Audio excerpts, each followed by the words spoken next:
this has helped a lot of caregivers that I have that I've told about. It's the ACE method. And another caregiver actually told me about this strategy in a support group a while ago. I loved it. I kept it with me ever since. This method is more focused on things we want to avoid when communicating with someone with dementia, because they can actually cause frustration, agitation, and sometimes even more confusion. So first, don't argue with them. They will always win the argument because in their minds, they're always right. Remember, we're living in their world.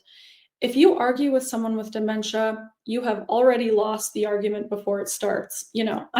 I'm sure you can all relate to that. They will always believe what they think and what they see and what they believe to be true. It's as if I said to you, my shirt isn't green, it's red. You're wrong. As much as you know my shirt is green, that's how much they believe their thoughts and their perceptions to be true. So arguing really will get you nowhere. 99.9% of the time, it'll likely just heighten emotions, their emotions and your emotions.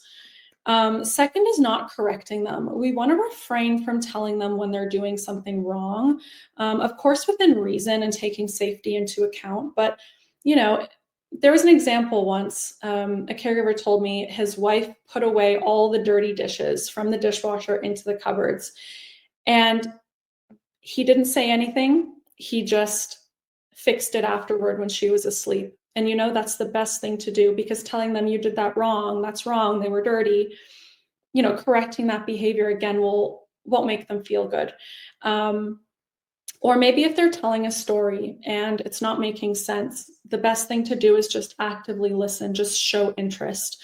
Because again, correcting them can make them feel embarrassed and self-conscious. And this stems from the realization that they may not be able to remember or understand things they once did. And we want to refrain from making them feel that way. Last, don't try to explain everything. We want to avoid explaining things to someone with dementia because they can't process and retain that information anyway. So frequent or detailed explanations can actually do the opposite of what we're trying to do. It can make them more confused and more frustrated. I like to think of it as if, you were in a completely different country. Someone is giving you a detailed explanation of how to get somewhere, but it's in a completely different language that you don't understand.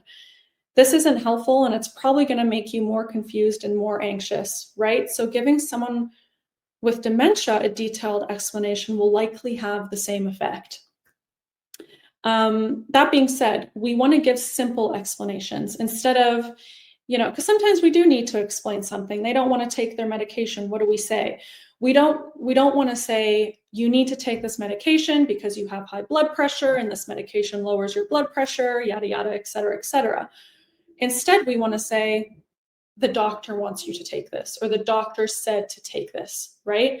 The simpler the explanation, the less they need to try to understand. I also like blaming the doctor in some situations. It makes it easier. They're more inclined to listen to what the doctor wants than what we want. Something else I want to say before we move on is that it is human nature to argue, correct, and explain. We, as humans, love to argue, correct, and explain, right? It's what we do naturally. So be patient with yourself here. It takes time to learn this new habit. And the caregiver who actually told me about this method also taught this method to family, friends, any visitors, any people that were communicating with the person she was caring for.